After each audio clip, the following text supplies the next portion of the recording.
Hey everyone, my name is Heathrow. I'm a handyman and a carpenter. Welcome back to my YouTube channel. Today I thought I'd make a quick video on how to finish or refinish butcher block countertops. So if that's something you're interested in, stay tuned and let's get started.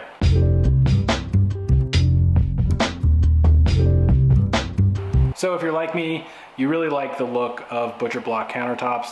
They feel really nice, kind of bring some warmth into the kitchen and just makes the kitchen feel really great. So there's a couple things you'll need to finish or refinish your countertops.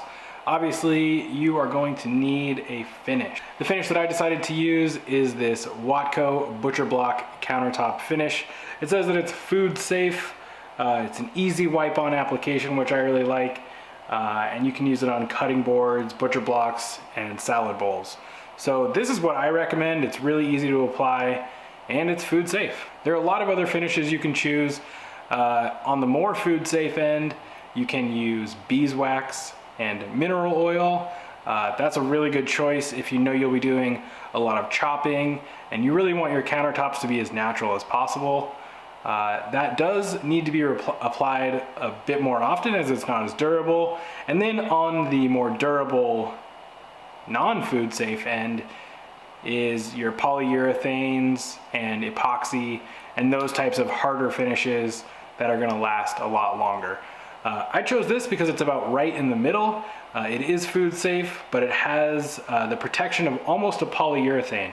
So I'll show you this a little bit closer as I wipe it on. Another thing you'll need is some tack cloth. This tack cloth you can get at any hardware store. It's in the painting section. So it's a little tacky. It's kind of like a cheesecloth, but it's been treated so it picks up dust really well. And the next thing you'll probably need is a sander and some sandpaper. These countertops have already been pre-sanded. When I got them, they were probably sanded to about a 150. So I'll be sanding with 220. But if your countertops are a little bit more in rough shape or you're trying to get out some bigger blemishes, I would start lower, maybe go 100 grit up to 180 and then 220. Your sanding is really gonna be the biggest thing that helps these countertops look brand new again. Luckily mine are just freshly being installed, so I only need to hit them with some 220 grit sandpaper. So the first thing I wanna do is clean up the area. You can see I've got the countertop relatively clean. I do need to make sure these dishes are out of the sink though. I'm gonna be making a little bit of dust. I'm gonna hook my sander up to a vacuum so it does catch a lot of dust, but make sure your area is relatively clean before you get started.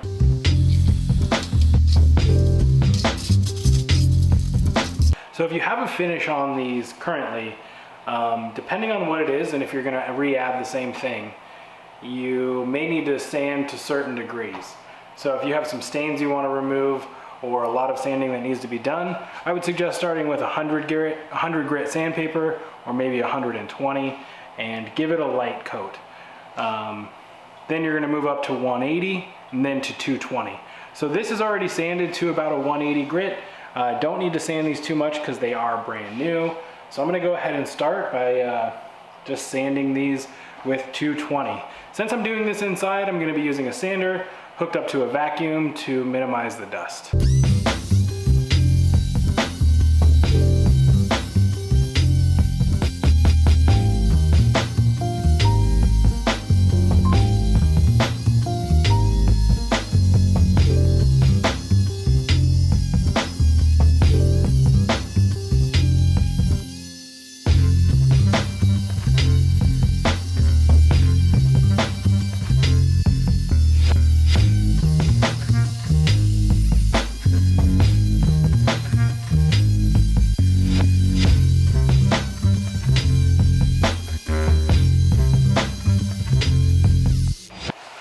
So I just did a quick sand, and that's pretty much all the sanding that I need to do to the body of my countertops.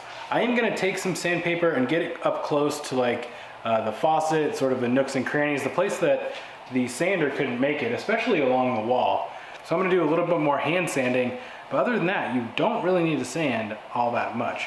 If your surface is already smooth and flat, then there's no need to sand the heck out of it.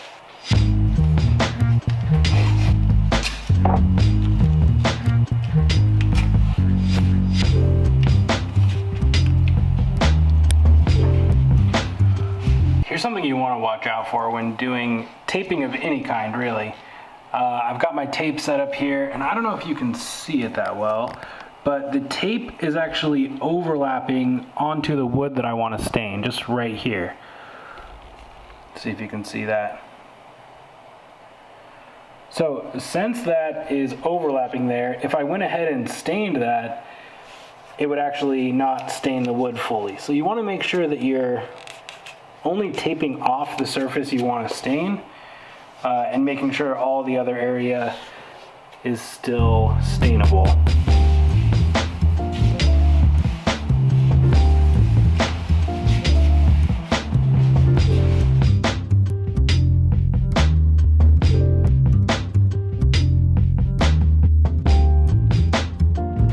Okay, and that's all that's to it for prepping the countertops. You want to make sure they're sanded, clean.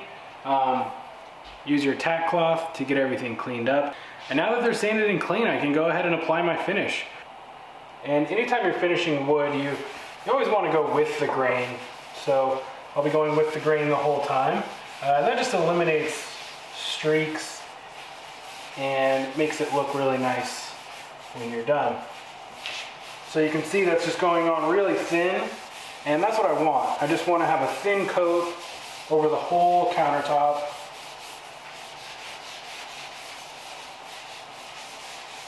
And if your coat becomes too thick, then you can really start to see if it's uneven, or if you have some blotchiness here and there.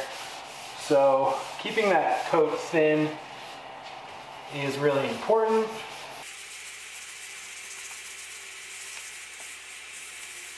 And I'll kind of just do a section like that at a time. And then to make sure that it's nice and even, I'll come over with a dry paper towel and sort of buff it out a little bit. Make sure it's all really nice and even.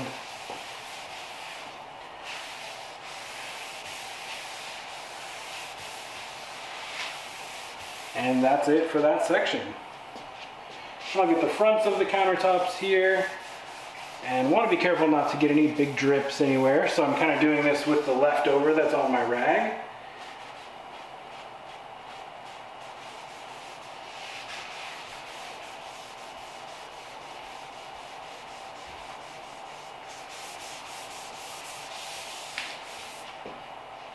And I'll come back with my dry paper towel again and give that a buff.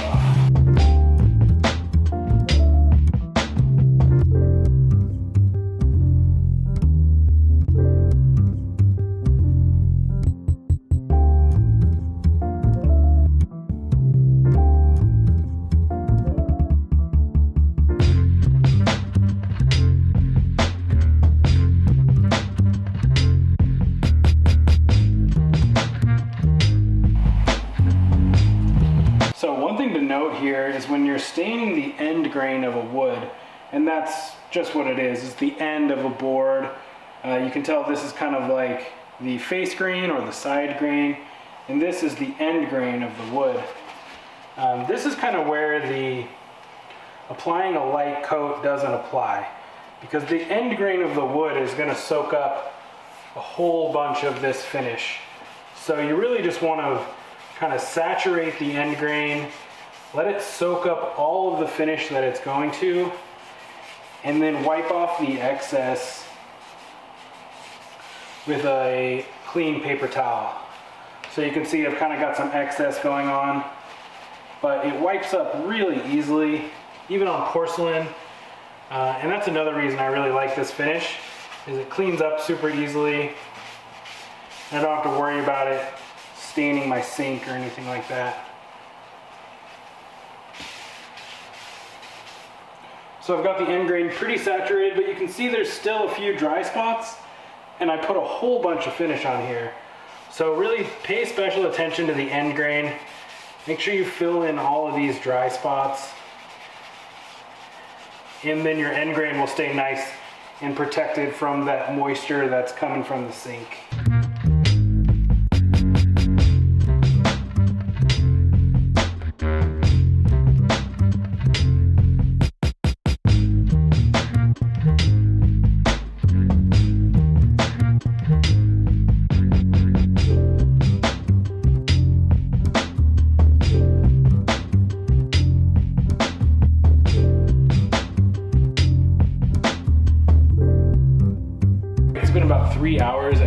first coat on this countertop is about cured. So as the instructions state, I'm gonna now give it a light sanding with some 400 grit sandpaper. And this is really just to knock down any dust or any little fuzzies that landed on it that are making the surface uneven. Just kind of smooth it out real quick, give the next coat something to adhere to, and it'll just make it a nice finish. So I'm gonna give this a quick sand and then another coat.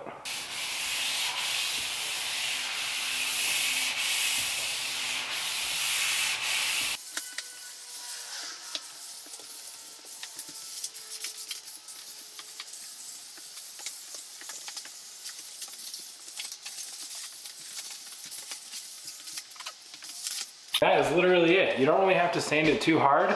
Like I said, you're just trying to knock down any dust that may have landed on it and any uneven spots.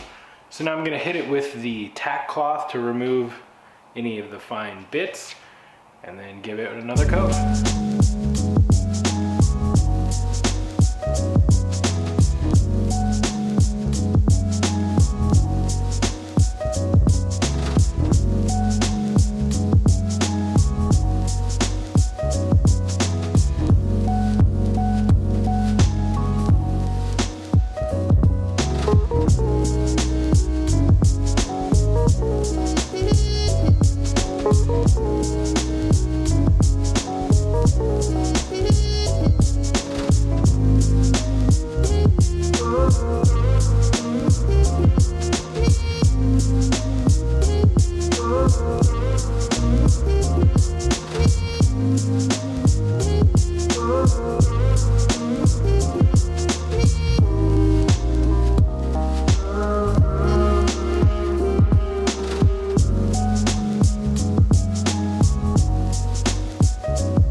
Okay, and that's all is to it, to finishing your butcher block countertops.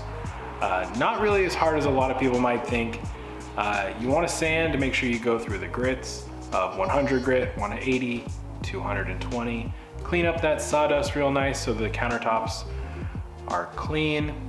And then really just choose your finish and follow the instructions for that. If you're unhappy with how that turns out, of course you can always sand it down and redo it. That is the beauty of these butcher block countertops. But I'm really happy with how these turned out and the finish that I chose. So if you guys have any more questions about butcher block countertops or how to finish them, definitely leave them in the comments below. I'll be happy to answer any questions. And if you want to watch me install these countertops as well as this entire kitchen, definitely check out this video. This kitchen remodel has been quite the project, so check that out if you are interested. And other than that, I will see you in the next one. Bye.